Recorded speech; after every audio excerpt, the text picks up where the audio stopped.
bien, damos inicio a este espacio que nos invita a reflexionar sobre la neuroeducación, sobre la importancia que ella tiene en las escuelas y universidades y en las familias, ¿no? Hay muchos recursos de neuroeducación que proponen cambios disruptivos y mejoras e implementaciones en las escuelas que invitan al desarrollo y a la libre expresión de niños, niñas y jóvenes de diferentes países en Latinoamérica y el mundo. Hoy tenemos a 3 invitados especiales: Joana Arguto, quien es profesora en educación diferencial, es de la Universidad de Concepción, profesora de integración de mención, trastornos de audición y lenguaje, Universidad de Concepción, tiene un magíster en neurociencias aplicadas en la educación, Universidad Finisterre, tiene diferentes diplomados en PNL, en coaching y neuroeducación. Profesor, buenos días. Buenas tardes, perdón, en Chile. Hola, ¿qué tal? Muy buenas. Muy bien. Contamos también con el profesor Daniel, quien nació en Colombia. La profesora, se me olvidó decir que la profesora Joana es chilena, el profesor Daniel es colombiano, reside en la ciudad de Ibagué, es licenciado en lengua castellana de la Universidad de Tolima, magíster en neuropsicología y educación de la Universidad de La Rioja de España, y pertenece a la Red Nacional de Escritura Creativa, Relata Literatura, y a la Red de Literatura Escritura en Educación, RedLes. Ha participado en diferentes festivales y ha sido ganador de diferentes premios en literatura. Buenas tardes, profesor Daniel. Muy buenas tardes, Fabián, y para todos los que nos acompañan. Debo hacer la aclaración que en este momento estoy trabajando en la Universidad de Ibagué, no la Universidad del Tolima. Soy egresado de la Universidad del Tolima. Muchas gracias por la aclaración. Listo. Y tenemos a la doctora Violeta Vega, quien es filóloga con especialidad en Ciencias Humanas de la Universidad Nacional de Colombia. Tiene una especialización en Desarrollo Humano y Sociedad de la Universidad de La Habana, una maestría en Desarrollo Educativo y Social de la Universidad Pedagógica Nacional, doctorado en Pensamiento Complejo en la Universidad Edgar Morán, ha sido, digamos, profesora en todos los ámbitos, ha trabajado con el Ministerio de Educación, ha trabajado en la Corporación Infancia y Desarrollo, ha trabajado en Intelectus, en diferentes organizaciones no gubernamentales, y en este momento es directora académica y general del Centro Latinoamericano de Investigación en Complejidad. Bienvenida, doctora Violeta. Muy buenas tardes, Fabián, muchas gracias. Muy bien, entonces vamos a dar abierto el espacio. La idea es hacer 3 preguntas que nos van a guiar dentro de este conversatorio. En esas preguntas vamos a encontrar diferentes posiciones que nos van a permitir reconocer el aporte de la neuroeducación en los diferentes ámbitos y la pregunta que nos trae a colación en este momento, que es si la neuroeducación es un enfoque disruptivo o es un nuevo conductismo. El orden y la metodología va a ser muy sencilla. Vamos a hacer una pregunta, vamos a darle la palabra a cada uno de los participantes en el siguiente orden. Primero va la profesora Joana, después va el profesor Daniel, y por último, la doctora Violeta cierra la pregunta. Al final de las 3 preguntas que se van a hacer, se recogerán las preguntas del público, de los participantes, y con ellas cerraremos este espacio. ¿Les parece bien? Perfecto, Fabián. Ok. Excelente.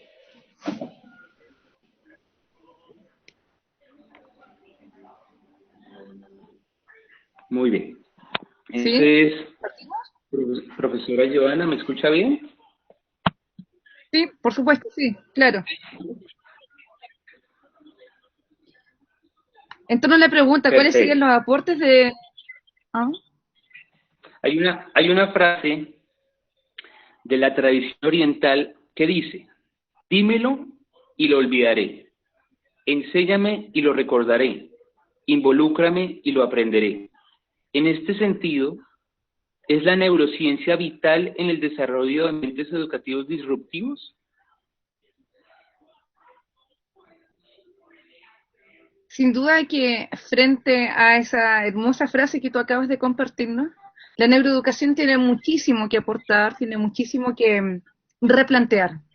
Fíjese que la neurociencia como tal no viene a inventar métodos, no viene a crear nuevas tendencias ni a hacer modas de la forma de enseñar y de aprender, sino más bien viene a recoger prácticas, a analizar estas prácticas y constatar si dentro de estas prácticas se ha considerado el funcionamiento del cerebro.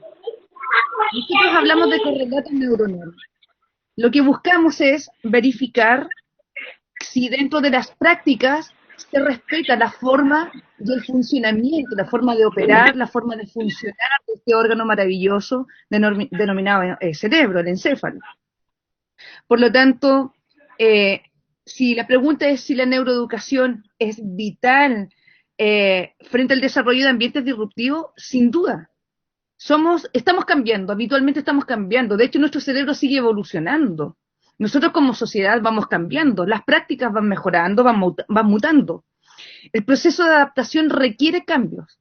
Por lo tanto, la neuroeducación lo que viene a aportar esencialmente es, primero, explicar desde distintas perspectivas, desde distintas ciencias y disciplinas, el cómo funciona el cerebro y en torno a eso a replantear la forma en que se enseña, de tal manera que nos quedemos con que si ya sabemos cómo funciona este órgano, debemos también plantearnos las formas más óptimas para obtener el mayor provecho de este órgano que está facultado para aprender.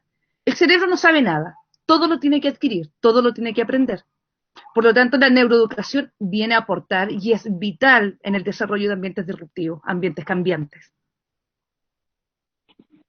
Muchísimas gracias, profesora Giovanna. Profesor Daniel, repito la pregunta para quienes acaban de llegar. Bienvenidos y bienvenidas a quienes acaban de llegar. Este espacio es un espacio de aprendizaje, de construcción y reconstrucción. Ustedes siéntanse libres de hacer las preguntas que quieran a través del chat. Al final las recogeremos para hacerlas a los panelistas. Profesor Daniel, hay una frase de la tradición oriental que dice, dímelo y lo olvidaré, enséñame y lo recordaré, involúcrame y lo aprenderé. En este sentido, ¿es la neurociencia vital en el desarrollo de ambientes educativos disruptivos?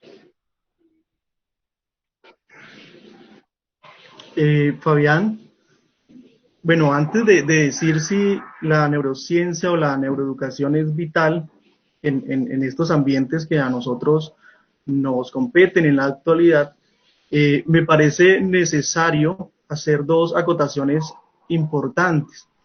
Y es que si bien la neuroeducación ha logrado hacer unos aportes y unos hallazgos importantísimos sobre lo que es el cerebro, hay también una cantidad de líneas y problemáticas que la neurociencia no puede resolver por sí sola. Y creo que eso es algo que tenemos que tener todos muy en cuenta, porque hay unas variables, hay unas causas y unas problemáticas en muchos niveles y por lo tanto se necesita de muchas otras disciplinas. Problemáticas como cuáles, yo enumeraría rápidamente algunas de ellas, como por ejemplo, empecemos por los estudiantes, ¿no? Entonces, nos damos cuenta que en la educación colombiana, el número de estudiantes por clase es un número muy alto. Según el decreto 3020 de 2002 del Ministerio de Educación Nacional de Colombia, plantea que por salón, como mínimo, deben haber 35 estudiantes. Como mínimo. Lo llamativo es que nunca plantean un máximo. Entonces, imagínense ustedes y los que conocen el contexto colombiano de la educación, sobre todo pública, se dan cuenta de lo problemático que es esto, ¿sí? Y además que son estudiantes, salones donde uno puede encontrar 40, 50 estudiantes, y son estudiantes que llegan con unas dificultades en temas emocionales, temas de violencia, desigualdad social, motivaciones sociales que de hecho desestiman la educación, dificultades de aprendizaje, chicos a los que no se le hace intervención en este proceso, y como dice un doctor español, Francisco Martínez, son estudiantes a los que llama los náufragos del aprendizaje, porque se van quedando poco a poco en el rendimiento escolar. Eso en términos de estudiantes, y si lo pensamos, por ejemplo, en términos de profesores, entonces en la actualidad han surgido muchas dificultades porque los profesores cada vez tienen menos tiempo para la preparación de clase y menos tiempo para los procesos de evaluación, ¿no? Porque deben estar resolviendo una cantidad de asuntos administrativos, estar en reuniones, diligenciando formatos, fichas, informes, etcétera, etcétera. Y a nivel administrativo, por lo menos en nuestro caso colombiano, sucede que los lineamientos y las políticas educativas van en contravía muchas veces de los hallazgos que hace la academia, ¿sí? Por lo tanto, se plantean políticas y lineamientos que a veces resultan, la verdad, un poco absurdos y que desconocen lo que es el contexto colombiano, ¿sí? Entonces, eso quería plantearlo porque es algo en lo cual la neurociencia necesita muchas otras disciplinas para aportar al campo educativo. Y lo otro importante sobre la neurociencia que también quiero acotar es que desde hace un tiempo para acá también se ha venido corrompiendo, ¿sí? La neurociencia se ha venido corrompiendo.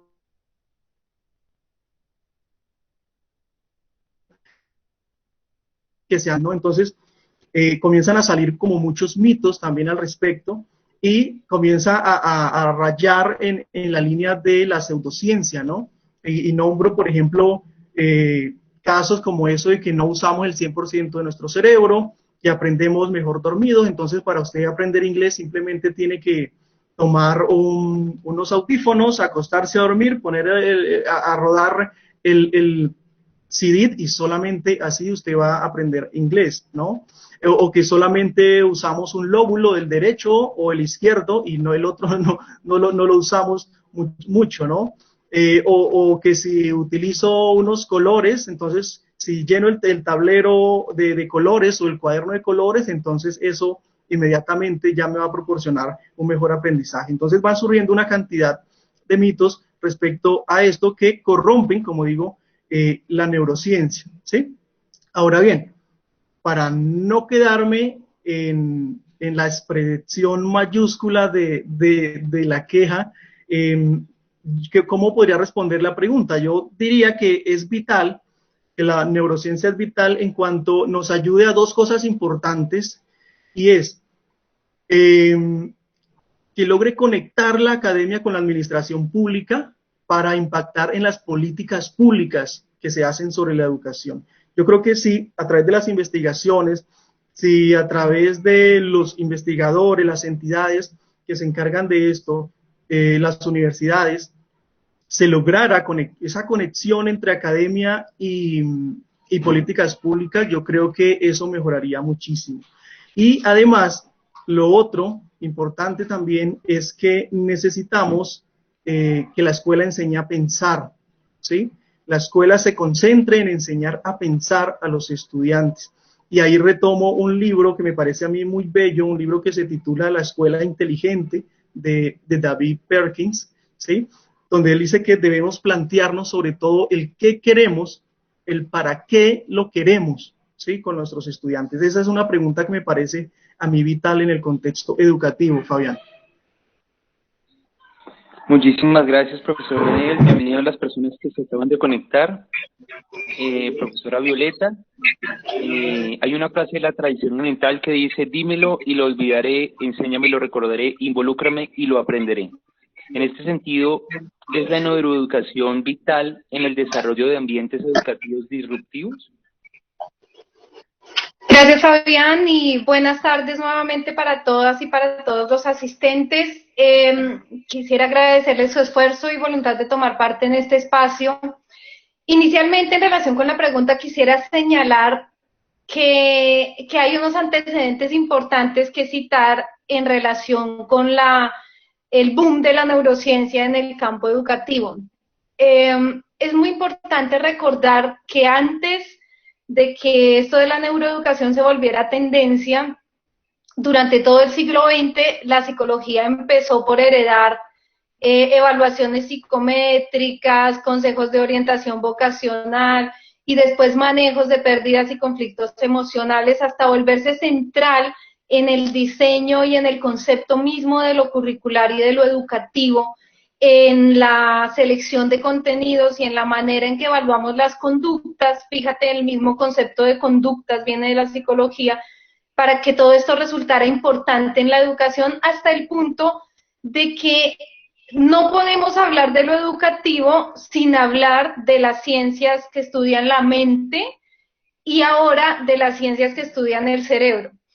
En ese sentido, la neuroeducación resulta vital para todo el desarrollo de la educación, no solamente por sus aportes, sino porque está en la médula misma de lo que hoy llamamos educación, en la manera como comprendemos lo que las educaciones deben ser. Por la eficacia de sus planteamientos, modelos teóricos como el conductismo y el constructivismo se volvieron corrientes pedagógicas. Y una expresión del desarrollo de ese proceso de convergencia es lo que hoy tenemos en este boom de la neuroeducación contemporánea. Entonces, creo que sí es vital, pero que sea vital no quiere decir que sea lo mejor en sí misma. Muy en la línea de lo que estaba diciendo el profesor Daniel. Por ejemplo, la adopción de escalas psicológicas en las educaciones nos llevó a pensar durante años, yo creo que todavía, para algunos, que quienes alcanzan todos los logros curriculares son normales y que los que no los alcanzan tienen algún problema. Entonces, si tienen algún problema, los sacamos de la escuela para afuera, o los mandamos a escuelas especiales, o los medicamos, o les hacemos gastar su tiempo repitiendo un año a ver si lo logran.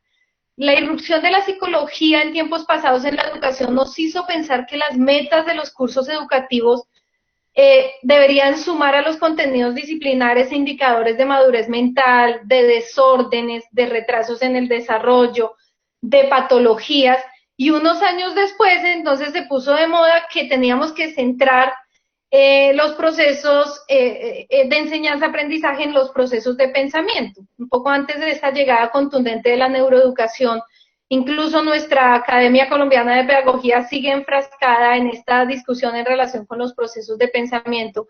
El enfoque por competencias tan importante desde los 90 generó una preponderancia de esos procesos de pensamiento en la educación, y todo esto nos habla de este matrimonio desde hace muchos años entre las ciencias que estudian la mente y lo que entendemos por educación. En ese contexto, también debemos pensar que lo disruptivo, así como lo innovador, nunca es absoluto. Es disruptivo o innovador en relación con unas necesidades socioeconómicas precisas de cada época y según la óptica de quien lo está proponiendo. Entonces, la neuroeducación sería vital para la ubicación de aprendizajes disruptivos, dependiendo de lo que queramos con esos aprendizajes disruptivos y del tipo de educación que estemos previendo como mejor para nuestra sociedad. Esta contradicción que señalaba el profesor Daniel entre la política educativa y lo que la neuroeducación nos dice hoy en día sobre las mejores formas de conformar ambientes de aprendizaje, pues está en ese contexto general. Y es que definitivamente la política tiene una idea de educación particular, una idea de desarrollo social y humano particular, que puede que no todos los educadores compartamos. De pronto nosotros estamos pensando en una educación que aporta a que seamos mejores seres humanos, a que seamos ciudadanos planetarios, y no necesariamente a que seamos más eficaces en contextos laborales o en contextos de trabajo cooperativo en las industrias modernas. Entonces eso hace que las concepciones de disrupción también sean diversas y que los aportes de la neuroeducación sirvan o no sirvan dependiendo de esos intereses.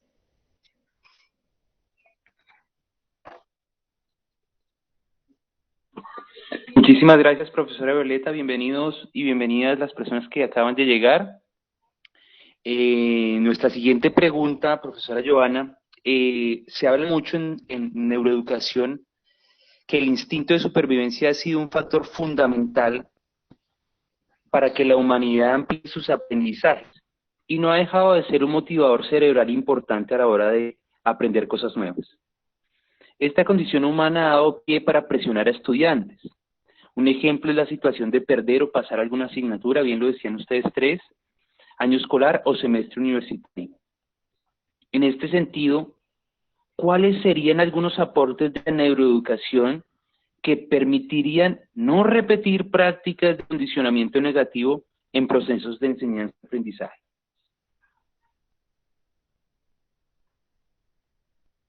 En el planteamiento de esta pregunta, a mí también me surgieron como muchos cuestionamientos. Fíjense que dentro de lo que a ustedes les ocurre en Colombia, no es muy distinto a lo que pasa acá en Chile. Las prácticas educativas, a pesar de los aportes de las neurociencias aplicadas a la educación, no necesariamente se condicen, porque las políticas educacionales no se han enterado o han ido implementando muy lento tal vez estos hallazgos que son vitales, ¿no? Si por ejemplo se considerara de que el cerebro es un órgano social que requiere de la interacción, que precisa del trabajo en equipo para el logro de los objetivos, y que el logro de los objetivos no depende de hacerse cargo de una parte solamente, sino de compartir las responsabilidades dentro de un grupo, dentro de un equipo. Si eso se acuñara, si eso se asimilara, si eso se sistematizara, fíjese que no tendríamos problemas de individualismo, por ejemplo. No tendríamos problemas de egoísmo. Tendríamos más respeto por el par. Tendríamos una sociedad que aprende en conjunto y que se desarrolla en conjunto. Mejoraríamos incluso las políticas de gobierno, las políticas estatales, gubernamentales. No sé si me explico la trascendencia de los hallazgos de cómo funciona y de lo que requiere el cerebro para funcionar mejor.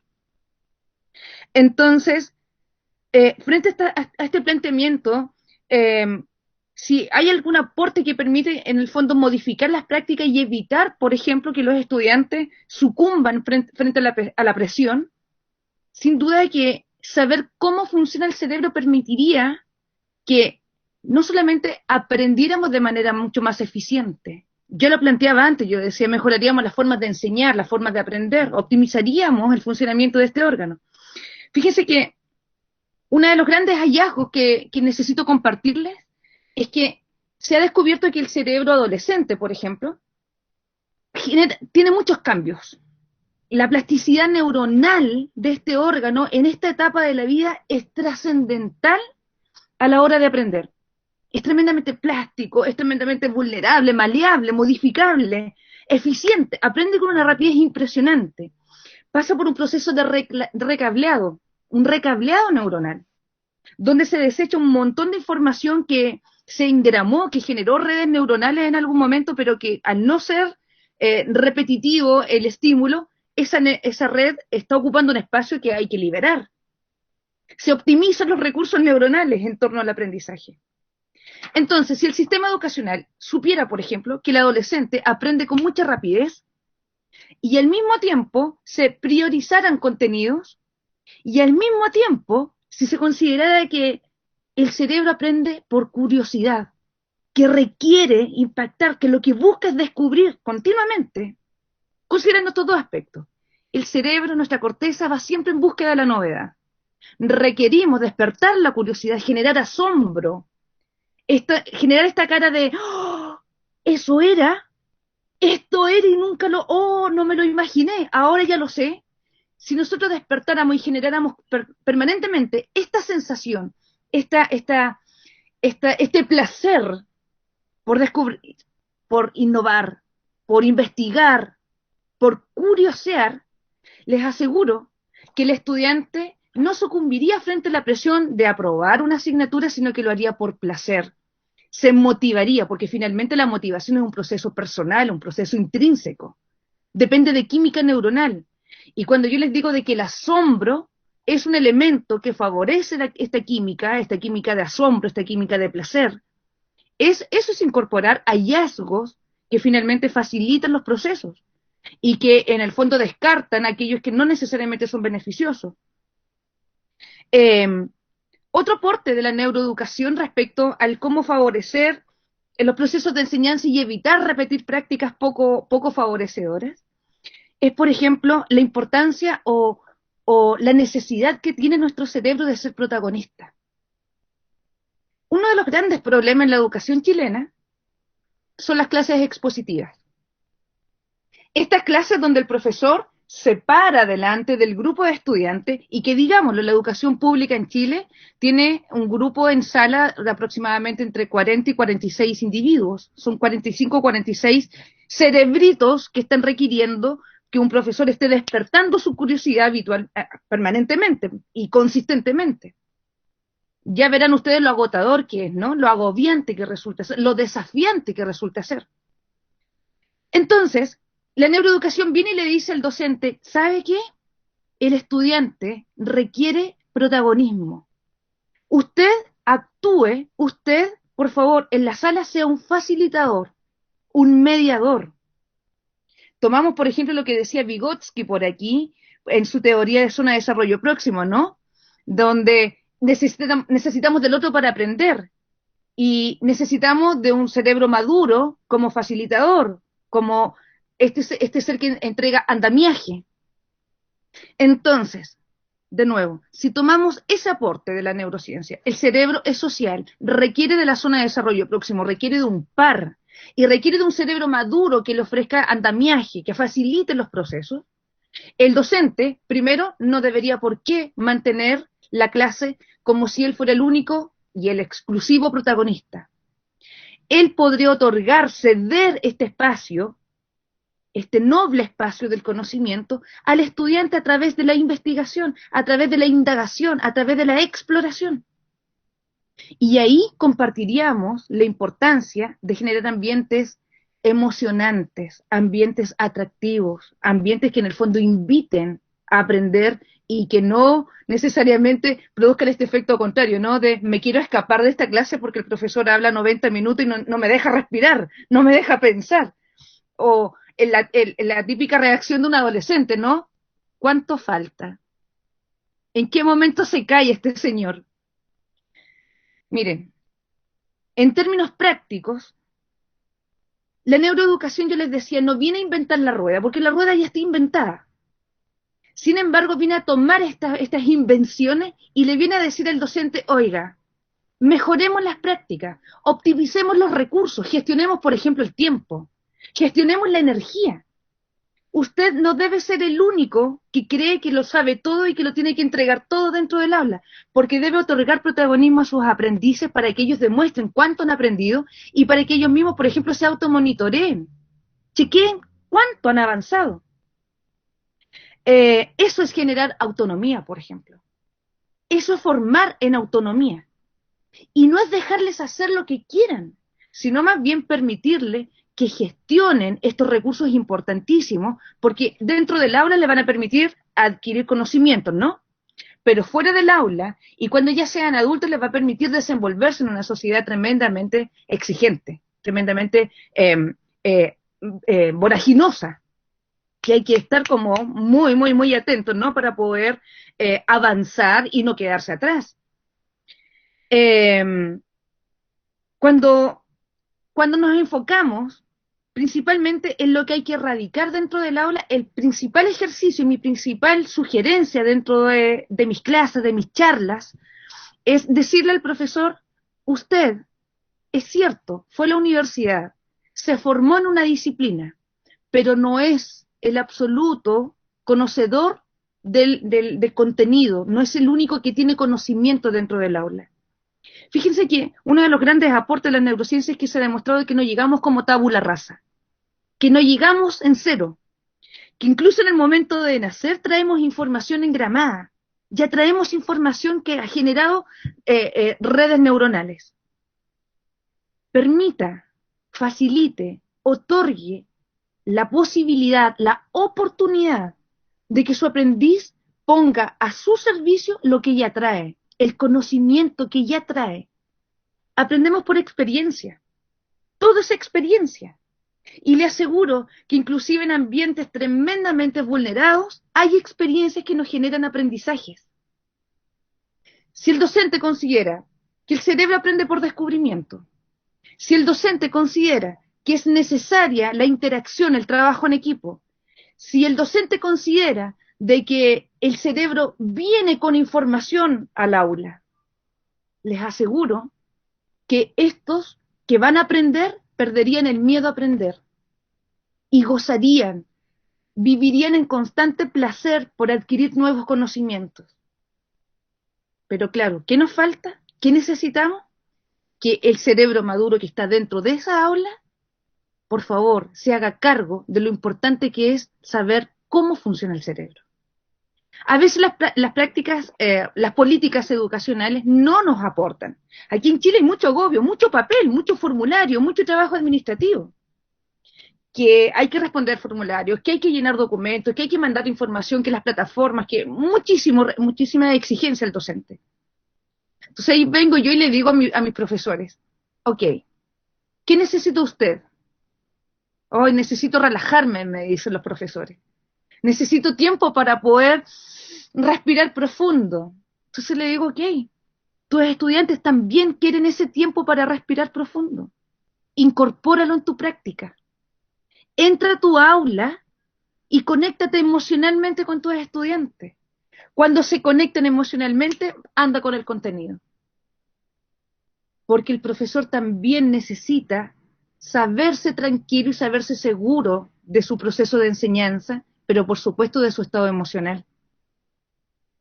Y ya he involucrado bastantes temas, ¿no? Hablaba de zona de desarrollo próximo, hablaba de descubrimiento, ¿no? Hablaba de esta necesidad por indagar, pero también las emociones. Si ustedes me preguntan, en esencia, ¿cuál es el principal aporte de las neurociencias aplicadas a la educación? Es que éstas nos han dicho de que sin emoción no hay aprendizaje, que necesitamos emocionarnos, que la emoción abre un circuito complejo y al mismo tiempo completo, que el primer eslabón es la emoción, que la emoción gatilla una motivación, que la motivación despierta todas las redes, todos los circuitos que tienen que ver con la atención. La atención, junto con la motivación y la emoción, memorias. Por lo tanto, estos 4 elementos, emoción, motivación, atención y memoria, es lo que denominamos aprendizaje. Si supiéramos que siempre está la emoción por sobre el contenido, les aseguro que todos disfrutamos este circuito maravilloso que es enseñar y aprender.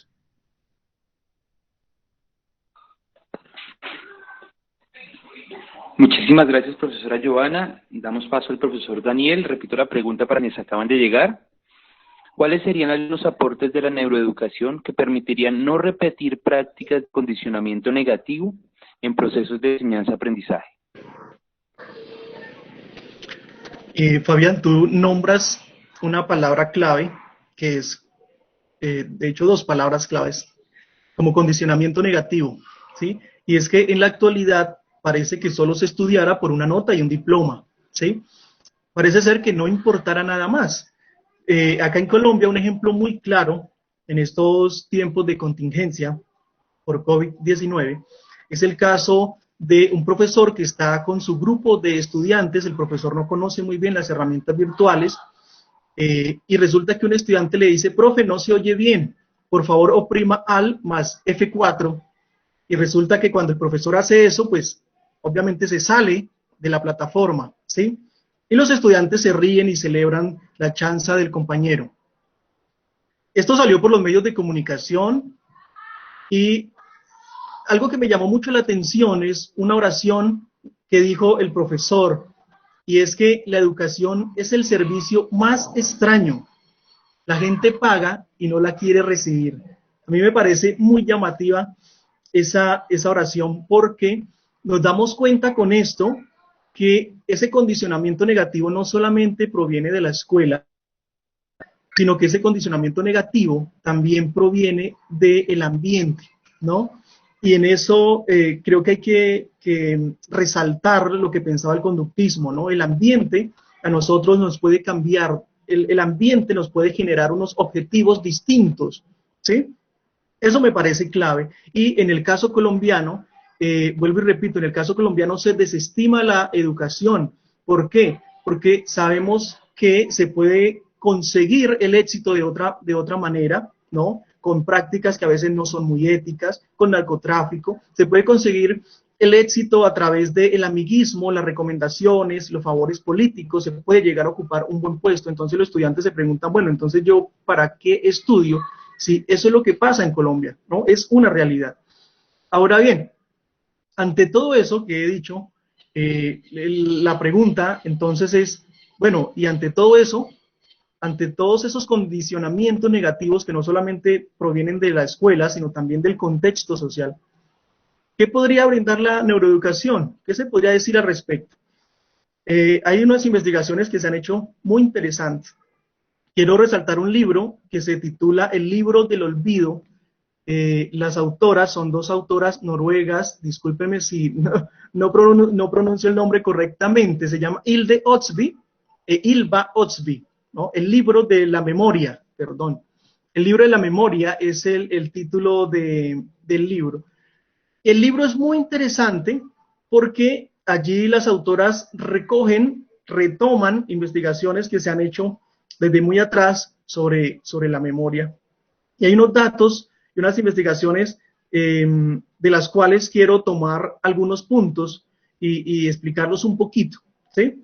Entonces, algo muy importante, y estoy de acuerdo con lo que nos decía la profesora Joana, el cerebro es plástico, aprende muy rápido, ¿sí?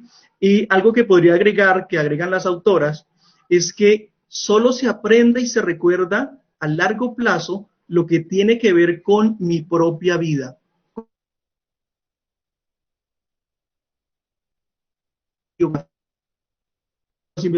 Eso a mí me parece importantísimo porque miren ustedes que nada más con este principio de la neurociencia ya se podrían plantear una cantidad de didácticas importantes en nuestras asignaturas, en nuestros salones de clase, ¿no?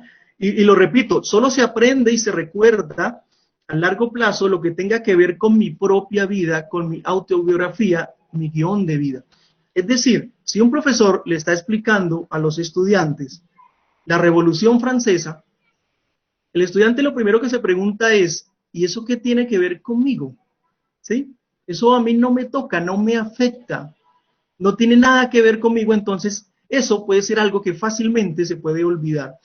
Pero, si por el contrario, el profesor intenta explicarle al alumno la importancia de eso en nuestro contexto, todo lo que eso produjo históricamente, el hecho de que estemos nosotros acá en la actualidad, el hecho de los derechos, los deberes, todas las políticas que hay que nos afectan en la actualidad, si el profesor logra transmitirle al estudiante eso, es muy diferente y es lo que plantea la neurociencia y sobre todo, vuelvo y repito, en aquel libro que se llama el libro de la memoria, ¿sí?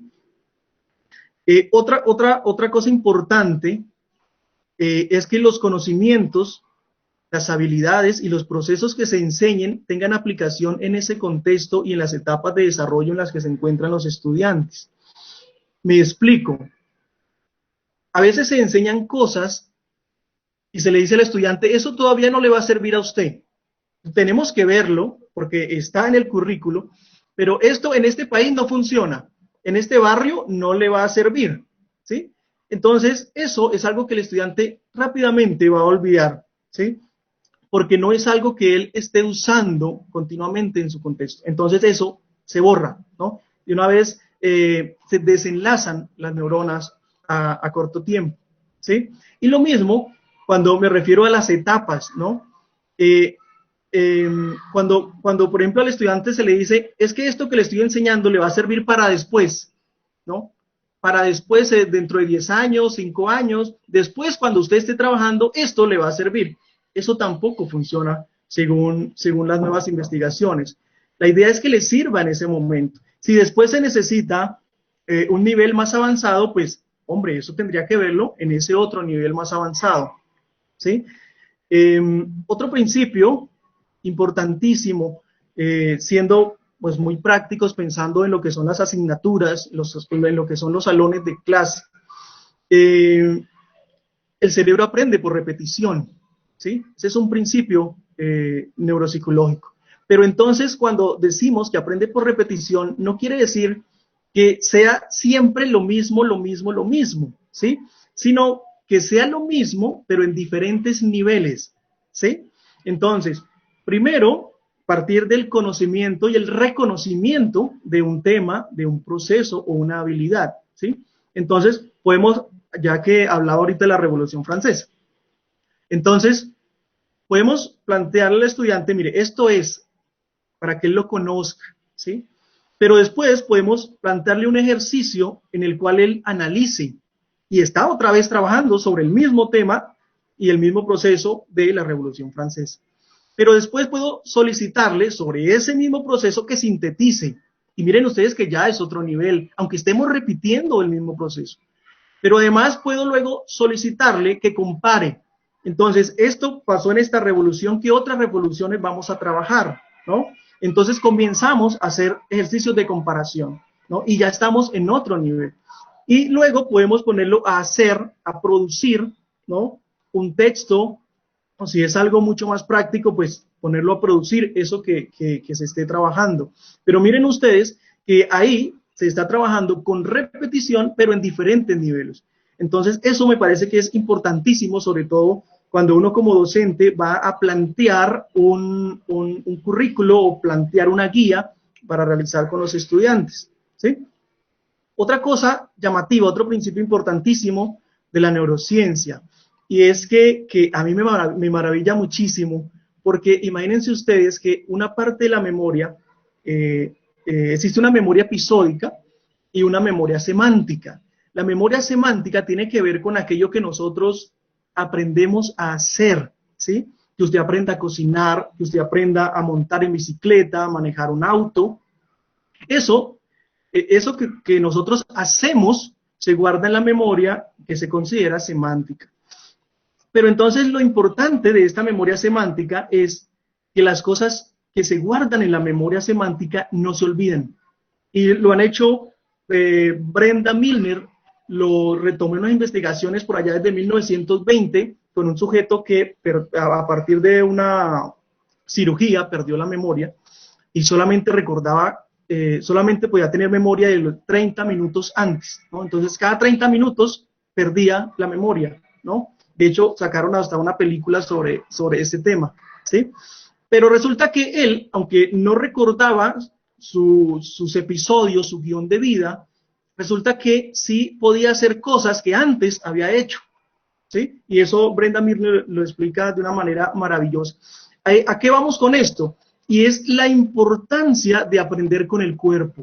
Es decir, lo que se aprende con el cuerpo no se olvida. Y ahí la importancia en la educación, en las aulas, de ser multisensorial, ¿no? De poner al estudiante a moverse, a hacer, ¿sí? Porque si lo aprende con su cuerpo, no lo va a olvidar tan fácilmente. Eso me parece un principio a mí que si lo aplicáramos, y miren ustedes que sobre todo para preescolar, es una cosa maravillosa, ¿no? Maravillosa en preescolar, ¿sí? Y otra cosa importante, otro principio, es que es necesario que el estudiante realice procesos de metacognición, ¿no? ¿Qué es la metacognición? Que el estudiante se pregunte, ¿para qué estoy haciendo esto?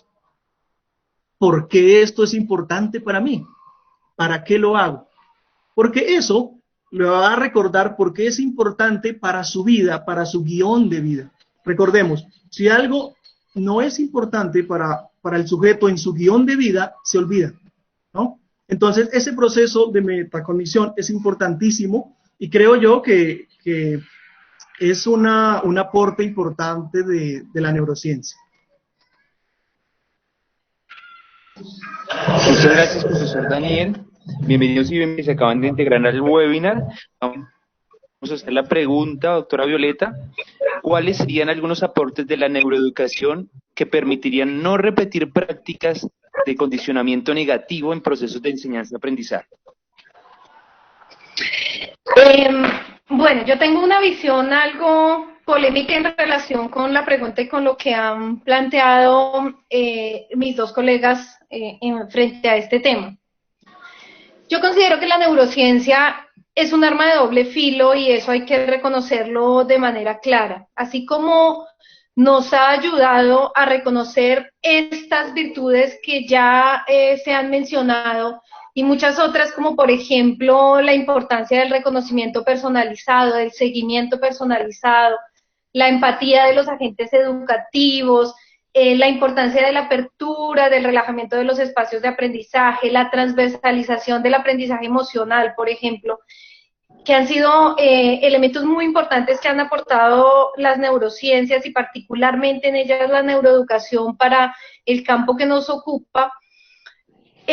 También es importante decir que esos mismos hallazgos han sido utilizados en diferentes disciplinas y pueden ser utilizados en la misma educación con diferentes propósitos, ¿no? Entonces, por ejemplo, los mejores neuroeducadores actuales o algunos de los mejores neuroeducadores actuales son las grandes empresas de publicidad o de marketing que a propósito de estos descubrimientos saben que si activamos el deseo, por ejemplo, en las personas, es decir, que si mostramos un perfume o un carro con imágenes, primero que evoquen la pasión, que evoquen el encuentro entre dos personas muy bellas y que logran besarse y que vamos a conseguir un mayor reconocimiento y que vamos a estar más felices si tenemos este producto, es mucho más probable que lo compremos.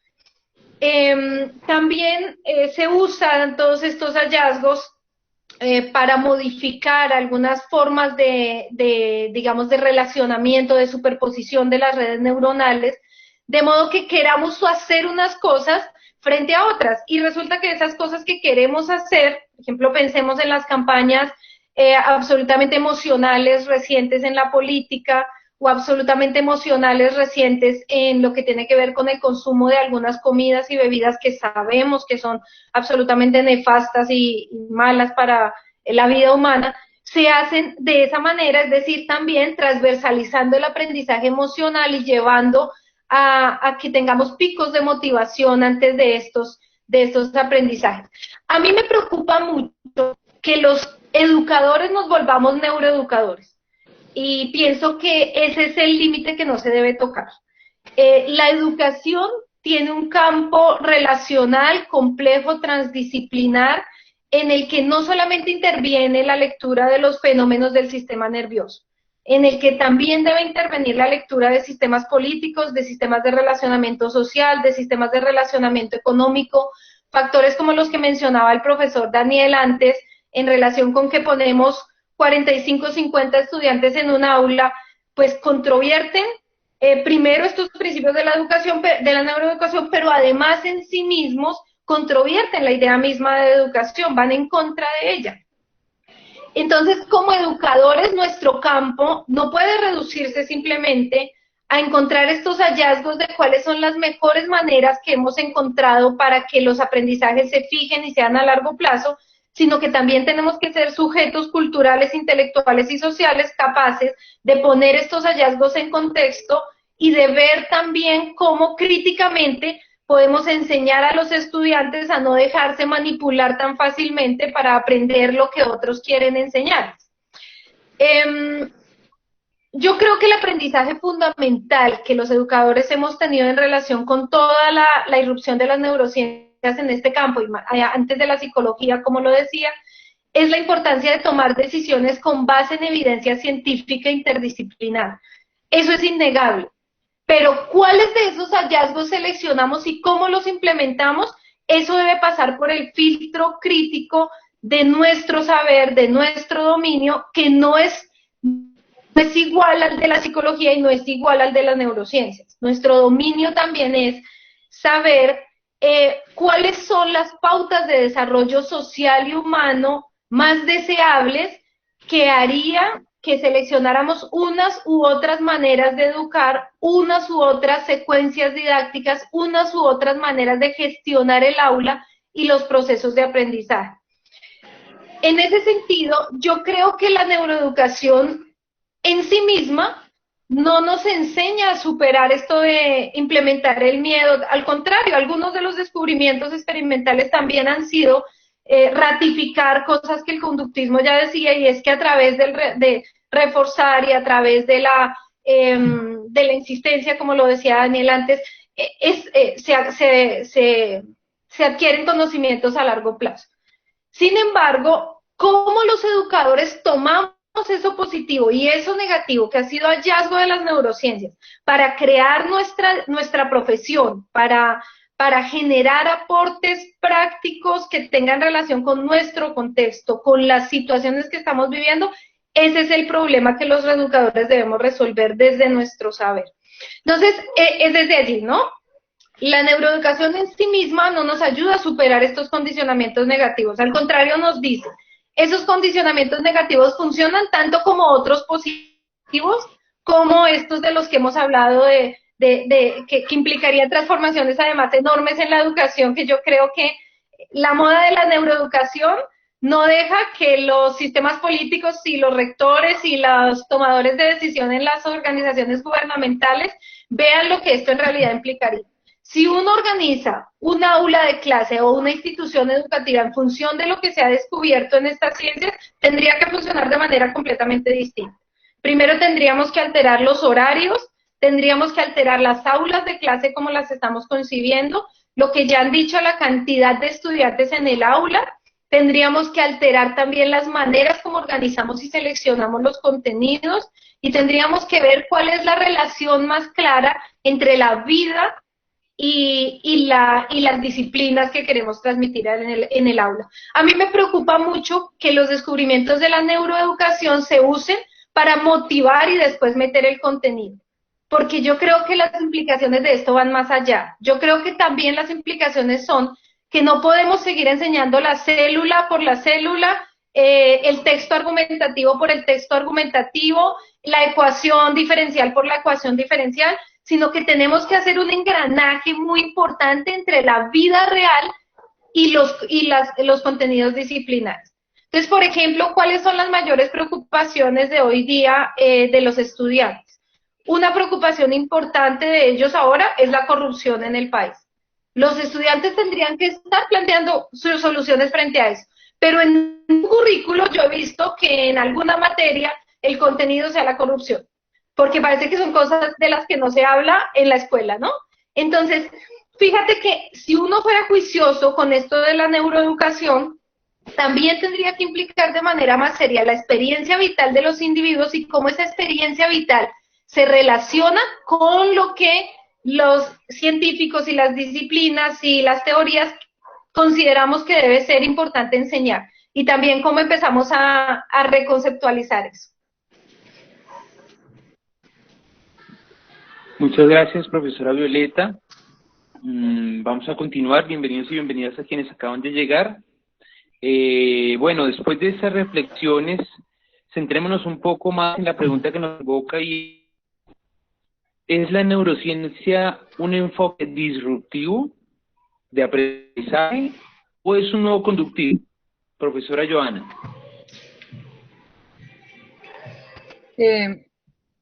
Me es inevitable tomar sus ponencias, ¿no? Tomarme de las palabras que nos han compartido, de sus miradas, de sus ideas en torno al tema de la neuroeducación. También es muy importante decir que no necesariamente puedo estar de acuerdo, que el debate genera también discrepancias, ¿no? Respecto a lo que decía Violeta, yo discrepo profundamente, porque el ideal es que el profesor se transforme en un neuroeducador.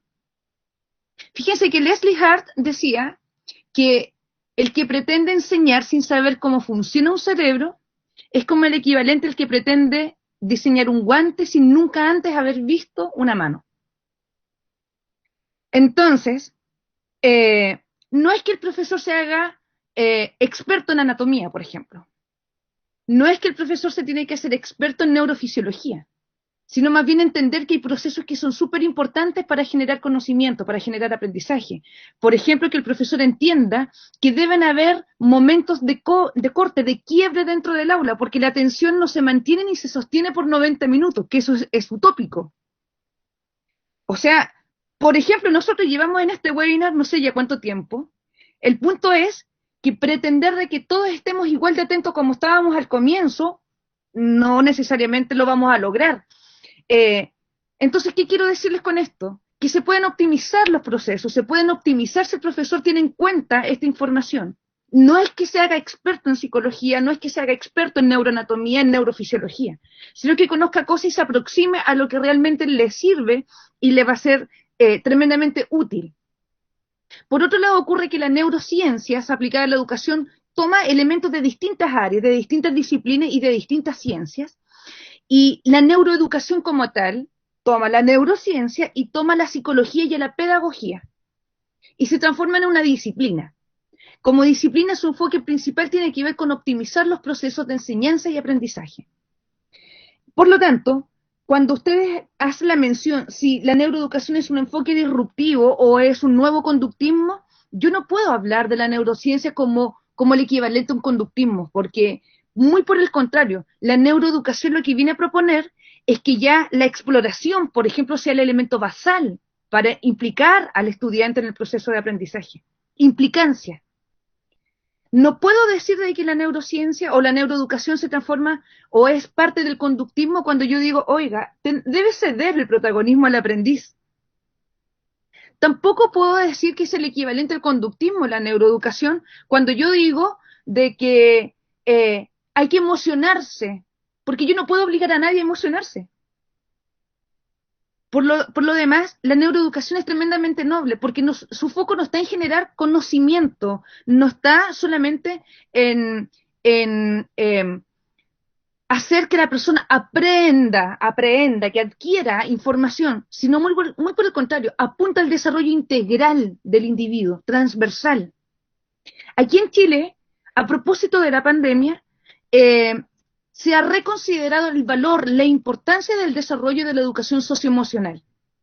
De hecho, hace ya 3 años aproximadamente yo colaboro en una fundación que ha incentivado esto de hacer una ley de educación socioemocional en Chile. A propósito de la pandemia han descubierto que uno de los graves problemas para poder, por ejemplo, interactuar con los estudiantes es la falta de motivación. La motivación, ya les contaba antes en este circuito, no está directamente interactuando directamente con la emocionalidad. Entonces, cuando yo hablo de que la neuroeducación pretende generar el desarrollo transversal del individuo, no tiene que ver con obligarlo, con conducirlo, sino más bien con facilitar, con invitar. Fíjense que Francisco More dice que el profesor no puede llamar la atención del estudiante, no puede exigir la atención del estudiante, que lo que se debe hacer debe conquistarse la atención. Perkins dice que para aprender debe estar contextualizado todo esto, debe responder a la pregunta de ¿para qué lo estoy aprendiendo? Por lo tanto, yo no puedo decir esto te va a servir para, porque lo que decía recién Daniel es tremendamente así de tajante, ¿no? Si al estudiante no le hace sentido la información, no la va a engravar, no la va a almacenar en las memorias. Si al profesor no le hace sentido lo que está enseñando, no va a transmitir la información. Si el docente no se emociona, les aseguro que no va a trascender. ¿A cuántos de ustedes no les ha pasado que tuvieron todo un proceso formativo? Sin embargo, hay 1, 2 o hasta no sé cuánto, un número tal vez reducido de personas que hicieron la diferencia en su proceso formativo. ¿Qué hizo la diferencia? Una clase donde lo pasaste bien, una salida tal vez a terreno donde descubriste cosas maravillosas y que nunca más se te olvidaron. O puede ser incluso un trauma, una experiencia tremendamente desfavorable o como nosotros decimos, desplacentera. Pero sin embargo se engramó. Entonces se fijan que la neuroeducación sí le pide al profesor de que se haga neuroeducador. ¿Por qué? Porque aprendemos por experiencias. Y las experiencias deben estar acompañadas de emociones, deben tener sentido, deben estar contextualizadas. Y a eso sumémosle también lo que yo antes había mencionado.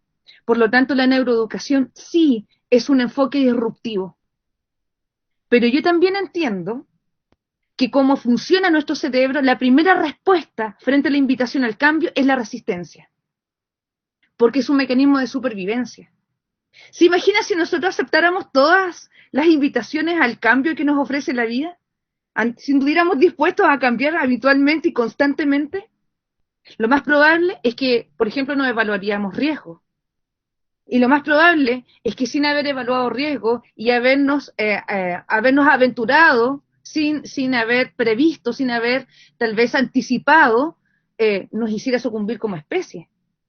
Por lo tanto, entiendo, comprendo y acepto inclusive que efectivamente la neuroeducación genere rechazo, genere distancia. Es más, genera resistencia, porque es un mecanismo básico de supervivencia. Pero si esta resistencia se hace sostenida y permanente en el tiempo, se transforma en estrés. Y si se transforma en estrés, ya lo empiezas a padecer, ya lo dejas de disfrutar. Te deja de hacer sentido y te provoca una alteración, una desarmonía desde lo interno hasta lo externo, hasta lo conductual, hasta lo que puedes observar. Hay que tomar la neuroeducación como una herramienta, no como el todo. Estamos muy lejos de garantizar que esta sea la panacea, que sea la solución a los procesos de enseñanza y aprendizaje. Además, debemos considerar lo que se mencionaba al principio, los neuromitos. Mucha información que se está divulgando que no necesariamente tiene asidero ni validez científica. De hecho, el concepto de neuromito surge como concepciones erradas, pero que lastimosamente se están instalando en el colectivo porque carecen de argumentos científicos. Cosas que se dijeron, que no se validaron, pero se divulgaron. Entonces, mi humilde invitación, dado que yo soy una profesora que habla precisamente de las bondades de las neurociencias, es que esto lo tomemos con altura de miras. No es la panacea, no es absoluto, no es lo único, pero sí les invito a abrirse a la posibilidad, a la oportunidad de implementar aquellas cosas que nos hacen sentido. Si nos hacen sentido, vamos a poder transmitirla. Y si logramos transmitirla, les aseguro que vamos a trascender. Y vamos a ser de esos profesores que vamos a ser memorables. Porque nos van a ver en la calle y nos van a decir, profesor, ¿se acuerda de mí? Usted me hizo clase cuando estaba en 3er grado. Y ahí nosotros vamos a decir, sí, te recuerdo. Mentira, tal vez no lo recordamos. Pero ese ser sí nos va a recordar a nosotros. ¿Por qué? Porque trascendimos, fuimos memorables. La neuroeducación no se puede obligar. Sí, se debe conquistar, se debe invitar. Y ahí está el desafío. ¿Qué tan conquistador es usted? Muchas gracias, profesora Joana.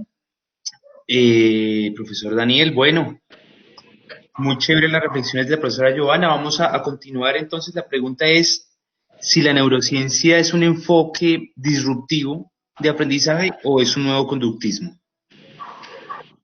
Bueno, en línea con lo que ha dicho la profesora Joana, que me ha parecido muy acertado, debo decir que de hecho se puede usar la neurociencia, se pueden hacer currículos, se pueden hacer guías a partir de la neurociencia para aprender a leer discursos, ¿no? Es decir, cómo a través de la neurociencia se puede trabajar todo lo que es el pensamiento crítico, ¿no? Eso sería una cosa muy interesante, ¿no? Porque estoy conociendo la misma vez de neurociencia, pero estoy conociendo también los contraargumentos que puedan usar en mi contra. Eso me parece una cosa importantísima.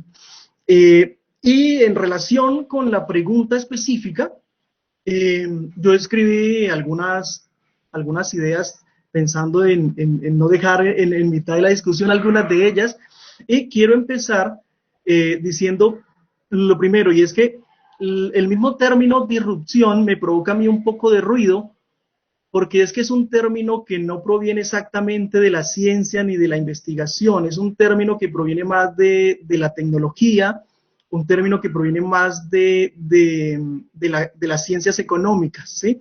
En investigación y en ciencia se habla sobre todo de avances, se habla de progresos, y esos términos me parecen mucho más humildes y mucho más amables, ¿no?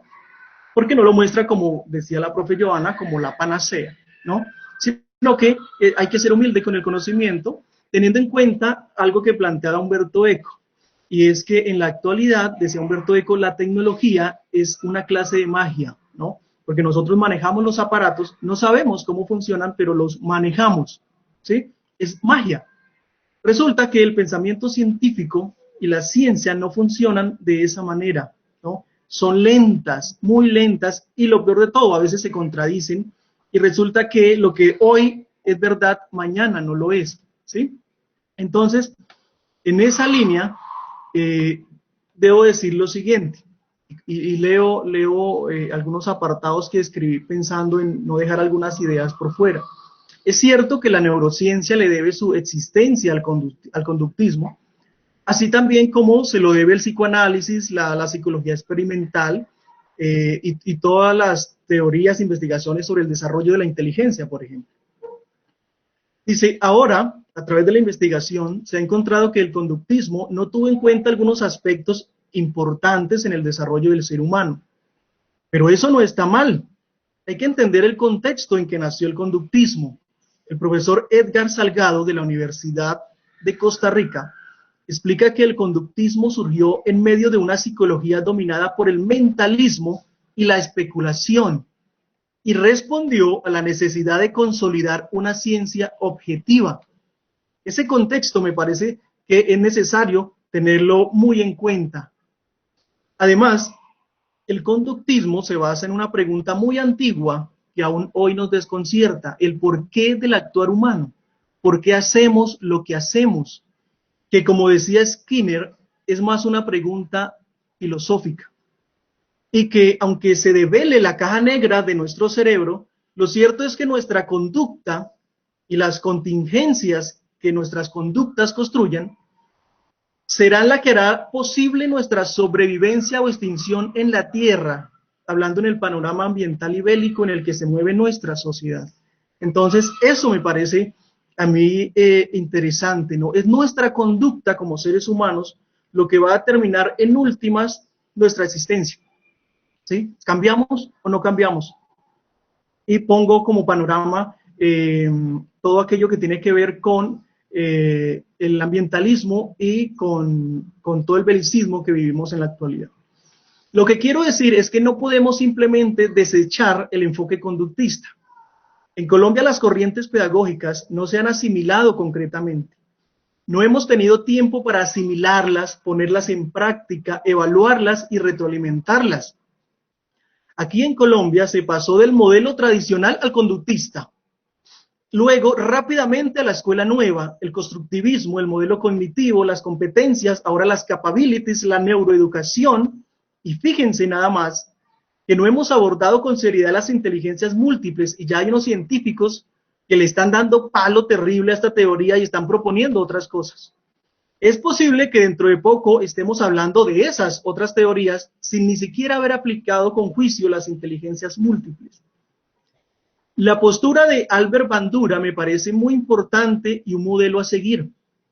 Él ha centrado sus estudios en la teoría del aprendizaje social, que retoma factores del conductismo, como lo es el ambiente, pero también factores del cognitivismo. Conocer las particularidades del medio y del organismo que actúa es parte fundamental del conductismo, pero también de las neurociencias. Entonces, algo que en lo que quiero subrayar es que miren ustedes que en Colombia no hemos tenido tiempo de procesar esos modelos ni esas corrientes. De hecho, a veces lo único que se busca es tener al estudiante ocupado, ¿no? Es decir, no hay claro un modelo, ¿no? Y si ustedes si quieren, por ejemplo, hagan el ejercicio, vayan a cualquier institución educativa y pregunten cuál es el modelo pedagógico, todo el mundo le va a decir constructivismo. Aquí somos constructivistas. todos somos constructivistas ahora, ¿sí? Pero no lo manejamos. Es decir, si por lo menos manejáramos el conductismo bien y supiéramos el por qué, el para qué, el cómo y aplicáramos el conductismo, créanme que habrían unos logros maravillosos, pero no lo hacemos. Aplicamos un pedacito de acá, una cosita de allá, enredamos las cosas y a veces lo que queremos es tener a los estudiantes simplemente ocupados, ¿no? El docente pasa de ser un guía a ser un guardián, ¿no? Entonces, que los estudiantes estén ahí quietos, ocupados haciendo algo. No, muchísimas gracias, profesor Daniel. Damos paso a la profesora Violeta. Profesora Violeta, en ese sentido, ¿es la neuroeducación un enfoque disruptivo de aprendizaje o un nuevo conductismo? Bueno, muy interesante el diálogo, precisamente porque al interior de lo que hoy llamamos neuroeducación y de su entrada en las educaciones, esta es la discusión que está viva y es en la que los educadores debemos tomar, digamos, una posición propia. Yo creería que la neuroeducación claramente nos enseña cómo hacer más eficaces las maneras de enseñar y nos da claves absolutamente viables para hacer que los sistemas educativos que tenemos se refinen. La pregunta es, ¿qué sistemas educativos son los que necesitamos para ser mejores humanos, para ser ciudadanos planetarios? De acuerdo con eso, ¿qué hallazgos científicos deberíamos usar, combinar o convertir en pautas para la acción? Yo no estoy en desacuerdo, desde luego, al contrario, en Colombia he sido una de las personas que ha propuesto la neuroeducación como uno de los referentes fundamentales a tomar en cuenta en la política educativa y en los escenarios de gestión de aula y otras construcciones. Sin embargo, considero que desde un modelo de desarrollo social y económico complejo, por ejemplo, son más disruptivos los efectos de la cognición incorporada que de la neuroeducación por sí sola, porque esta cognición incorporada nos puede llevar a educaciones mucho más relacionales, integrales y regenerativas, que tomen en cuenta diferentes variables, no solamente las variables de los procesos de aprendizaje, de cómo resultan mejores o hacer mejores los procesos de aprendizaje. Los docentes tenemos la responsabilidad de seleccionar qué es y qué no un proyecto educativo. Y también tenemos la responsabilidad de seleccionar qué contenidos entran en los currículos y qué orientación tienen esos contenidos. No solo la responsabilidad de aprender a cómo enseñarlos mejor. En ese sentido es que hacía mi planteamiento anterior. Los aportes y hallazgos de las neurociencias en educación en relación con los procesos de aprendizaje son innegables, particularmente en lenguaje y en matemáticas, en la superación de dislexias, en las discalculias, pero no podemos creer que todos los retos que tiene que resolver la educación se resuelven observando fenómenos del sistema nervioso y de la manera como el sistema nervioso comprende y aprende mejor, porque eso sería sospechosamente muy conveniente a la expresión contemporánea del capitalismo económico y cultural en el que vivimos. Considerar que las respuestas a los interrogantes existenciales, por ejemplo, están en el estudio del cerebro, pues sería llevar las consecuencias de estas investigaciones demasiado lejos. El problema no es que las personas aprendan, además. Las personas aprenden muy bien en el conductismo, las personas aprenden muy bien en los modelos tradicionales. El problema es lo que aprenden. Nosotros somos hijos de esos modelos. Nosotros aprendimos eso que el conductismo y que los modelos tradicionales nos quisieron enseñar. Lo que pasa es que eso que aprendimos ya no sirve para la época en la que estamos viviendo, para el modelo de producción que se está planteando actualmente y el que se prevé para años futuros. Ahora necesitamos seres distintos que respondan a esos sistemas. Entonces, el modelo conductista y estos otros modelos fueron tan efectivos que hicieron de nosotros lo que somos hoy. Pero ¿qué ha pasado? Que tenemos un planeta al borde de la destrucción que tenemos unas relaciones sociales absolutamente difíciles, conflictivas, cuando no de guerra en muchos países del mundo, que sabemos mucho de biología, pero no sabemos cómo cuidar el agua con la que contamos todos los días en nuestras casas, y no sabemos muy bien las partes del aparato digestivo, pero seleccionamos los peores alimentos llenos de químicos para comer. Entonces, eso que aprendimos nos sirvió en un nivel, pero no nos sirve para vivir hoy día y para enfrentar los retos que tenemos como humanidad. Entonces, ahí es donde quiero ubicar la discusión, en que la neuroeducación puede ser un modelo disruptivo solo en la medida en que los educadores la asumamos desde una perspectiva clara en relación con el mundo que queremos tener, con la sociedad que queremos construir. Y desde esa concepción seleccionar aquello que de la neuroeducación y de esos planteamientos nos funciona o no nos funciona para tejer mejores relaciones humanas y para mejorar también los procesos con los cuales se está trabajando al interior de las instituciones escolares.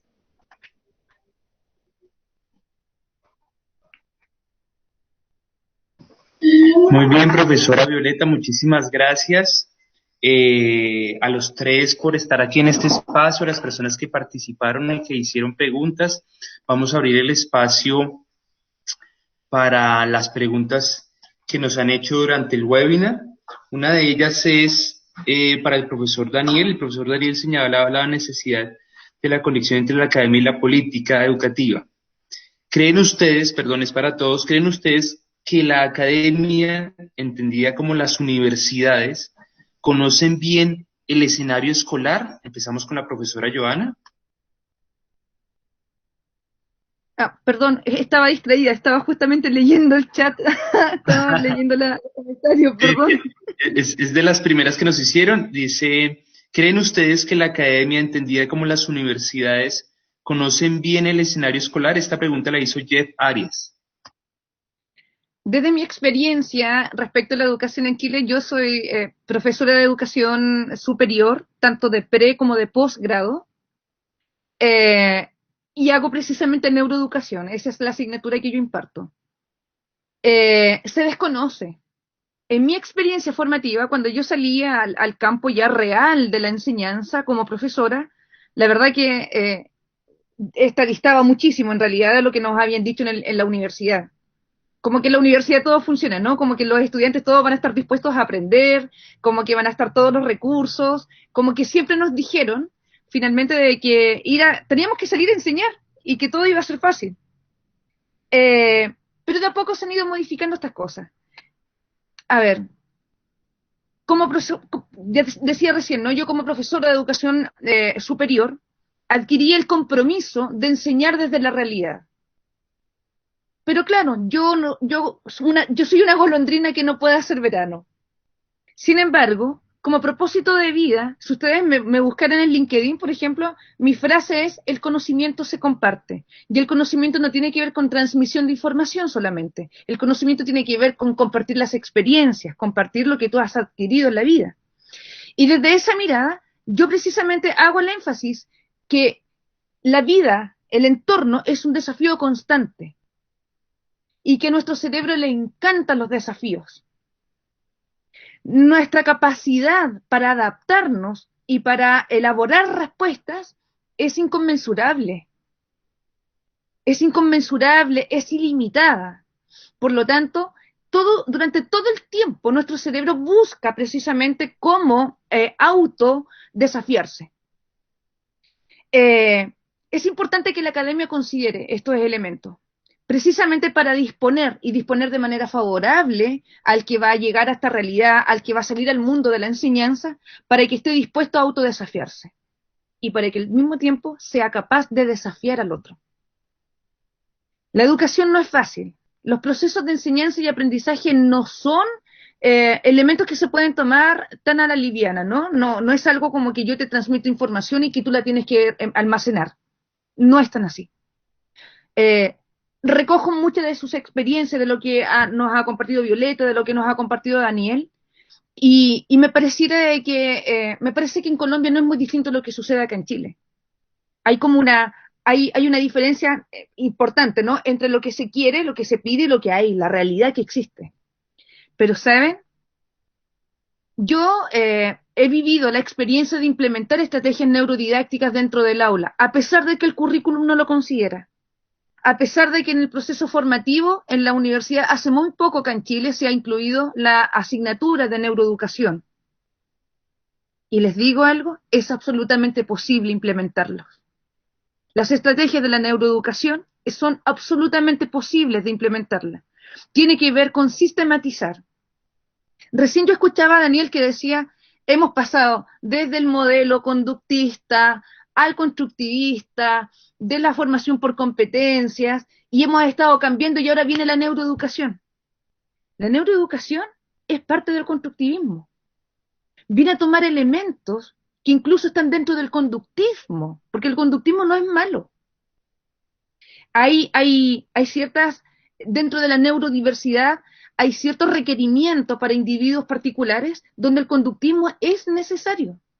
Pero entendamos el conductismo bien llevado, donde no necesariamente tú estás dando un paso a paso, sino que le estás permitiendo en una cadena de acciones que éste también se involucre en su autogestión.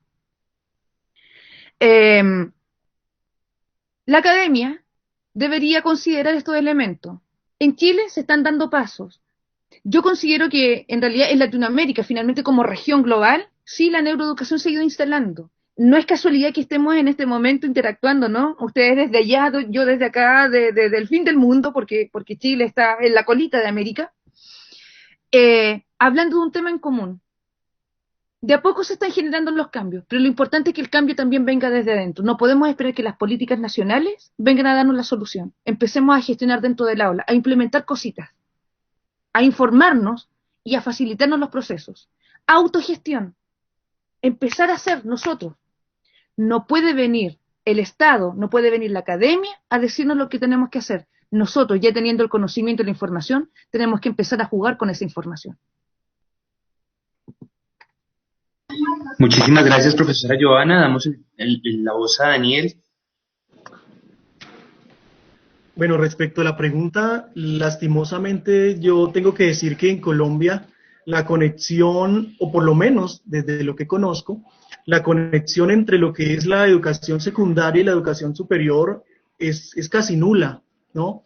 Conozco experiencias, por ejemplo, lo que hace la Universidad de la UAU, que está haciendo unos procesos bien interesantes para poder articular los procesos de los estudiantes desde décimo y 11, tratan de articular procesos que los estudiantes ven en los primeros semestres de la universidad de manera para que él no llegue tan perdido, ¿no? Digamos que es una de las experiencias más cercanas que conozco, ¿sí? Lo que ha hecho la UAU al respecto.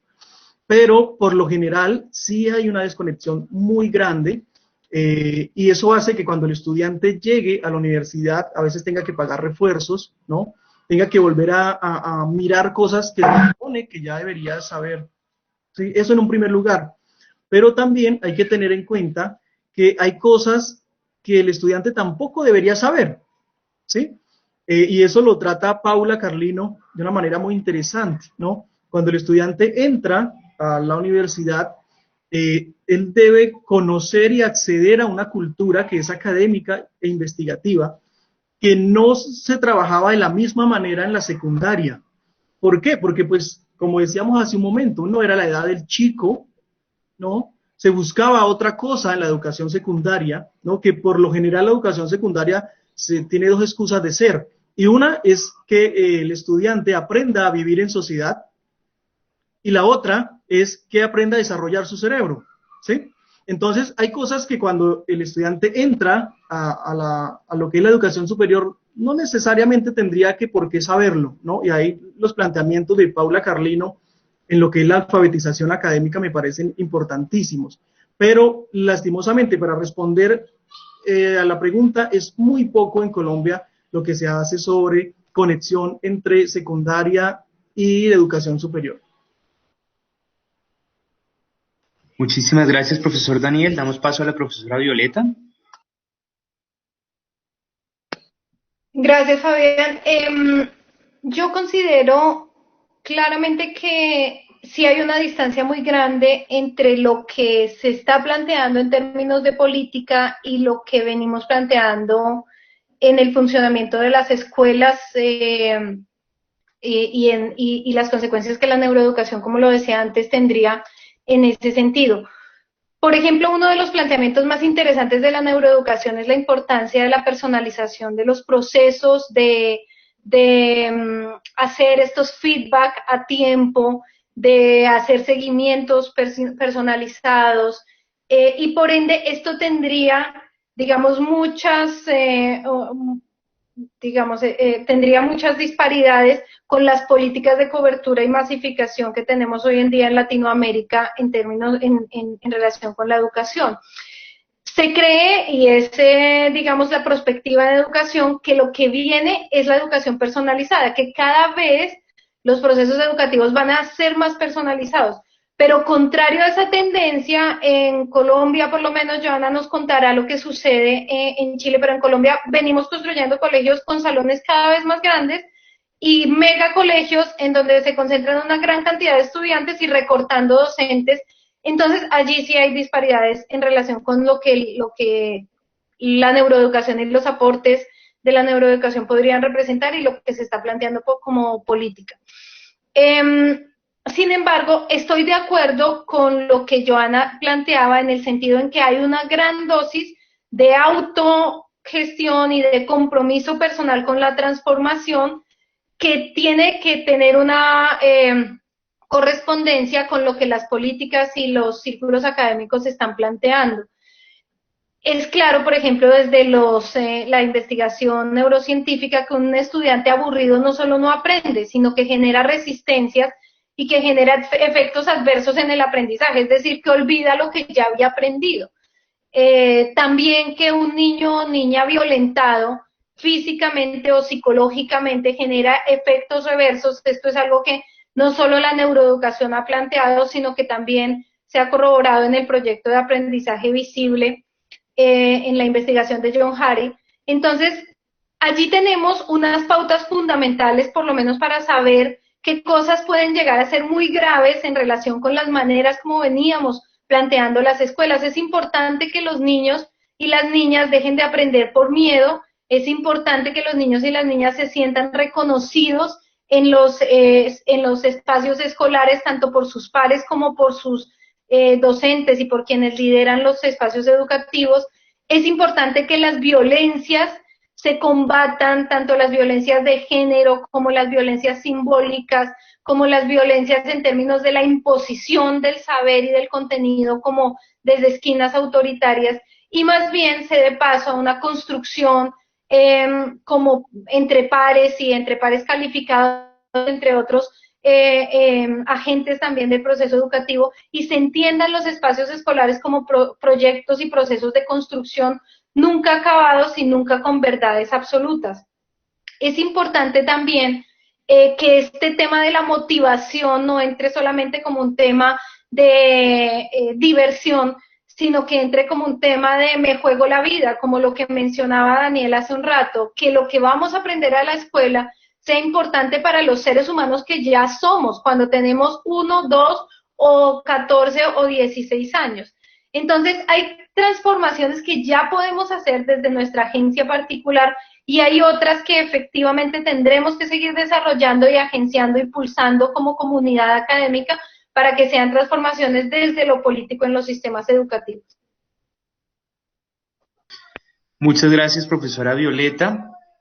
Claramente hay diferentes preguntas que tienen que ver con los padres, con la infancia, con la relación entre estos, digamos, los ecosistemas que se generan en las escuelas y universidades. Vamos a tratar de redondear estas preguntas en la siguiente. ¿Cuáles son, digamos, para ubicarnos en el contexto actual donde, digamos, desde el preescolar hasta las edades más adultas, la educación se ha volado hacia la virtualidad, en la que la experiencia es distinta en relación con la presencialidad, por supuesto, y docentes, directivos docentes, padres de familia, los mismos pequeñitos de 5 a 21, 40 años, ¿cierto? Nos hemos volcado en esa experiencia de virtualidad desde la postura neuroeducativa ¿Cuáles son las amenazas y oportunidades de esta nueva realidad?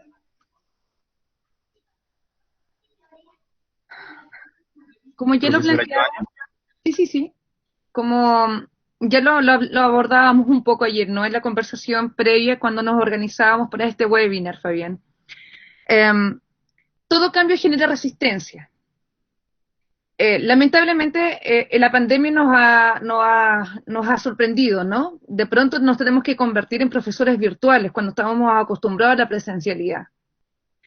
Eh, Algunos no han entendido el concepto de educación virtual, de educación a distancia, y lo que han hecho es pasar a digital aquello que iban a decir en el discurso, pero pasarlo a digital, a papel, ¿no? Aquí en Chile yo me he encontrado con que lo que estaba proyectado en una PPT lo han impreso y lo han mandado a las casas de los estudiantes para que lo lean en papel o lo mandan la PPT. Y siguen haciendo una clase que es, primero, responsabilidad única y exclusiva del docente, y segundo, que es de discurso. Si consideráramos que el cerebro se adapta, si consideráramos que al cerebro le encanta la interacción, si consideráramos que inclusive, aunque ustedes no lo crean, la tecnología es una herramienta válida para liberar un químico que se llama dopamina, que facilita los circuitos de placer y recompensa, esta sensación de descubrir y sentirse con la satisfacción de descubrir algo nuevo, y que eso genera motivación. Si tomáramos estos implementos de la educación virtual, fíjense que no sería tan descabellada, no sería nuestra enemiga, sino nuestra facilitadora. Cuando yo les comentaba que la neuroeducación no viene a inventar la rueda, sino que viene a tomar ciertas cosas que se han implementado y que han resultado exitosas, y que finalmente lo que hace es decir, esto tiene o no tiene correlato neuronal, se condice o no se condice con el funcionamiento del cerebro, me atrevo a mencionar una metodología de enseñanza que se llama clase invertida. Los autores de esta metodología de enseñanza la implementaron a propósito de que en Holanda, en el invierno, había mucho ausentismo, por el frío, por la nieve, el hielo, ¿no? Entonces, ¿cómo llegaban a ese estudiante que se ausentaba, que faltaba a clases, y así al mismo tiempo evitaban que se atrasara? O que al incorporarse tuvieran que retomar materia ya pasada y eso retrasarse en el avance del contenido. Entonces, ¿qué hicieron? Grabaron cápsulas de una clase, como lo que podríamos hacer hoy en estas condiciones, ¿no? Grabar nuestra cápsula, la enviaban a sus estudiantes y luego, a distancia, de manera sincrónica, se conectaban, pero a aclarar dudas, no a hacer una clase expositiva. Clase invertida o flight classroom. Flight. Entonces, ¿qué ocurría? Que se dieron cuenta que los estudiantes tomaban estas cápsulas, los profesores mandaban guías y los estudiantes luego de eso solamente interactuaban, se conectaban a interactuar para aclarar dudas. Y el profesor, ¿saben cómo se presenta ante esa instancia? Como un facilitador y no como un mero transmisor. La educación virtual es posible.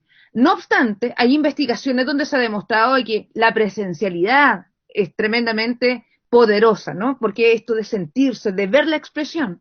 Pero ¿quién te dijo que no es posible expresarse, transmitir emociones a pesar de la distancia? Imaginemos, nosotros en este momento estamos interactuando. Yo estoy en Chile. En Chile, en este momento faltan 20 minutos para las 8 de la noche. Ya está oscuro. Sin embargo, el tema me va a apasionar, sea a las 8 de la noche, sea a las 9 de la mañana, sea a las 12 del día. Y yo estoy convencida de que mi emoción soy capaz de transmitirla. Y estoy convencida de que aquellos que han permanecido conectados es porque yo he logrado conquistar su atención. Eso es posible, pero primero pasa porque yo estoy convencida de que puedo hacerlo. Y segundo, porque me retroalimento desde los comentarios en el chat hasta esta posibilidad y esta maravillosa oportunidad que tiene que ver con compartir el conocimiento. Que no se transforme en un problema. La educación virtual ya está instalada. E inclusive me atrevo a decir que se va a tomar como una herramienta válida a pesar de que volvamos a la cotidianeidad, a que volvamos a las prácticas anteriores. Deberíamos considerar de que esto es un elemento que está a nuestro servicio y que nos es tremendamente útil. Pero, de nuevo, al igual que en mi comentario anterior, todo depende del cómo lo tomes tú. Si lo tomas como un problema, se transforma en una barrera. si lo tomas como una oportunidad, te aseguro que te va a resultar. Muchas gracias, profesora Giovanna, perdón. Damos paso a Daniel. Bueno, a mí una de las cosas que más me preocupa de pronto ahorita en esta modalidad virtual es que algunas prácticas que vienen siendo negativas sigan funcionando y quizá ensanchándose en esta modalidad virtual. Eh, Hace un momento le respondí en el chat a Jeff, y es que en la universidad nos pasaba algo curioso, y es que teníamos un profesor que nos daba constructivismo. Resulta que se paraba 2 horas a hablar de constructivismo, ¿no? O sea, es lo más paradójico que hay en la vida. Y eso puede pasar en estos momentos con las clases virtuales, es decir, el profesor simplemente, me preocupa es que traslade ese método tradicional a un método simplemente adornado por los medios, ¿no? Entonces, simplemente se siente a hablar 2, 3 horas ante el computador, a explicar cosas, sin tener en cuenta quién está escuchando, qué está pasando en esas cabezas, ¿no? Están poniendo atención, quién lo sabe. Eso me preocupa muchísimo. Me preocupa también lo que decía hace un momento, y es que es de pronto, y es algo de lo que se han quejado los estudiantes, por lo menos en Colombia, con la contingencia del COVID, es que les mandan muchísimas tareas, ¿no? Muchísimas tareas. Y son tareas que a veces créanme que yo me pregunto, ¿y cuál es el sentido de esa tarea, ¿no? De hecho, a veces la tarea no tiene mucho que ver ni siquiera con el mismo ejemplo. Es decir, el profesor plantea una definición y cuando pone al estudiante a resolver el taller, los ejemplos que pone a veces no tienen mucho que ver con la definición. Entonces uno queda rascándose la cabeza y uno dice, ¿pero qué pasó? A mí me pasó una anécdota que de verdad no la voy a olvidar. Un día se me ocurrió ayudarle a mi hijo a hacerle una tarea de español. Yo soy licenciado en lengua castellana, me gusta la escritura creativa. Tenía que hacer una tarea. Me preguntó, yo comencé a ayudarle a hacer la tarea. A la semana me dice, papá, ¿se acuerda la tarea que usted me ayudó a hacer? Le dije, sí, claro. Nos sacamos 2.5. Mi hijo y yo nos sacamos 2.5 en la tarea que habíamos hecho, ¿sí? Pero es que estaba construida de una manera en la que era muy diferente la definición a los ejemplos, ¿sí? Y además se trabajaban mucho los fragmentos, es decir, una cosa en la que yo decía, pero el estudiante acá, ¿cómo responde esta tarea? Entonces, eso me preocupa mucho, ¿no? Que se pongan tareas y tareas solamente por querer tener ocupado al estudiante, ¿no? Ahora, ¿yo qué podría de pronto humildemente aconsejar o recomendar? Hay una frase muy importante en lo que es la neuroeducación y es saber qué. Saber qué, saber con qué intensidad y en qué tiempo. Y la recomiendo muchísimo para aquellos profesores que de pronto nos estén escuchando o también estudiantes, ¿no? Saber qué, con qué intensidad y en qué tiempo. Creo que si uno tiene claro esos 3 elementos, va a poder brindar un proceso educativo muchísimo más claro, ¿no? Es importante plantar un objetivo, ¿no? Plantearse y decir, bueno, el objetivo va a ser este, y tratar de no desviarse del objetivo, ¿no? Además, recordar los diferentes niveles que yo decía hace un momento, ¿no? Repetir de pronto el proceso, pero no los niveles. Una cosa es reconocer, luego el mismo tema lo puede tratar, pero analizando, luego el mismo tema o proceso lo puede tratar sintetizando, luego comparando, haciendo, produciendo. Me parece que eso es clave. Desde luego, al igual que la profe Giovanna, como decimos, se aprende con el cuerpo, ¿no? Por el momento no podemos usar el olfato, lo táctil, pero podemos usar lo audiovisual, ¿no? Entonces, eso es una herramienta importantísima con el cine, con videos, con música, ¿no? y el manejo de las emociones y la contextualización del conocimiento, ¿no? Eso de la contextualización, a mí me llama mucho la atención porque a veces a los estudiantes les ponen lecturas o ejercicios donde se nombran comidas que el estudiante nunca ha probado, animales que él no conoce, lugares que no sabe dónde existen, ¿no? Entonces, luego se le solicita contestar unas preguntas respecto a eso, pero es un conocimiento descontextualizado, ¿no? ¿Por qué no tomar, por ejemplo, lecturas cercanas al estudiante, al contexto, pero también a la edad? Eso me parece a mí que debe tenerse en cuenta en estos momentos. Muchísimas gracias, profesor Daniel. Damos paso a la profesora Violeta. Muchas gracias, Fabián. Sí, totalmente de acuerdo con Daniel y con la profesora Joana en este sentido. Yo creo que al contrario, todo este reto que enfrentamos ahora de explorar la virtualidad como una nueva forma de plantear procesos de enseñanza-aprendizaje se presenta como una oportunidad más que como una amenaza. Yo creo que allí la neuroeducación plantea un concepto que a mí me parece central y es la plasticidad cerebral. En este concepto de la plasticidad cerebral se está planteando que nuestro cerebro nunca deja de trazar nuevos caminos, de crear redes neuronales, de transformarse, de moverse, de adaptarse, que al contrario, o no al contrario, un poco recogiendo lo que Piaget decía, que hay estas etapas de cada 7 años en los que hay transformaciones, un poco lo que dice la neuroeducación es que esas transformaciones son más continuas de lo que se pensaba y están continuamente relacionadas con las experiencias del contexto. Entonces yo creo que ahorita todos tuvimos allá un barrido y un trazado de nuevos caminos cerebrales que nos están llevando a comprender la educación desde puntos de vista distintos, a plantear de forma distinta los procesos de enseñanza-aprendizaje, y creo que lo que se viene son metodologías blended o metodologías en las que se mezcle presencialidad virtual y hagamos un mejor uso de las herramientas que ya teníamos a disposición, así estemos presencialmente o no con los estudiantes en el aula.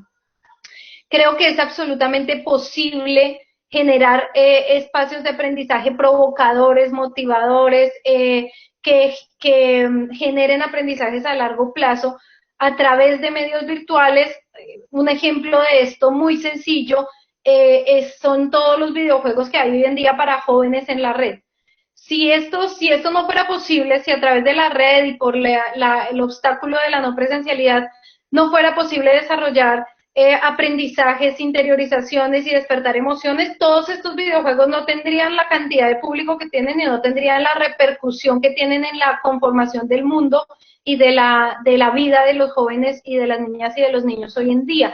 Así como, por ejemplo, cuando una novela por televisión nos hacía llorar o nos hacía identificarnos con el protagonista y reír o sentirnos enamorados junto con la que encontraba su amor, asimismo, a través de las diferentes herramientas que tenemos a disposición en línea, podemos generar procesos absolutamente emocionales que convoquen, que animen, que lleven a los estudiantes a tener momentos de tristeza y que esos momentos de tristeza se transformen en motivadores para la acción. Es decir, no es algo distinto en términos de los efectos que puede producir, pero sí es distinto en la medida en que nos obliga a aprender nuevas maneras de comprender los procesos educativos, de diseñarlos y de llevarlos a cabo.